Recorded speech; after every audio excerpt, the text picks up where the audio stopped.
Doctor Mohan బాబుకి bail మంజూరు. December 10న Hyderabad జల్పల్లిలోని తన ఇంట్లోకి అనుమతి లేకుండా ప్రవేశించిన కొందరు మీడియా ప్రతినిధుల్ని వారించే ప్రయత్నంలో దురదృష్టవశాత్తు టీవీ9 ప్రతినిధి రంజిత్ గాయపడ్డారు. ప్రమాదవశాత్తు జరిగిన ఈ పరిణామానికి బాధితుడు రంజిత్ చికిత్సకి అవసరమైన ఏర్పాట్లు మోహన్ బాబు, విష్ణు మంచు చేశారు. రంజిత్ ని మోహన్ బాబు, విష్ణు స్వయంగా వెళ్లి పరామర్శించారు.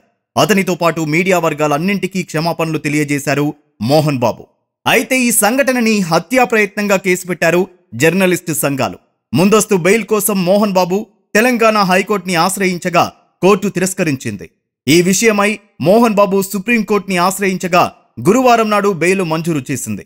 మోహన్ బాబు తరఫున సీనియర్ అడ్వకేట్ ముకుల్ రోహత్గి వాదించగా సుధాంశు ధూలియా, ప్రశాంత్ కుమార్ మిశ్రాలతో కూడిన ధర్మాసనం మోహన్ బాబుకి బెయిల్ అనుమతినిచ్చింది.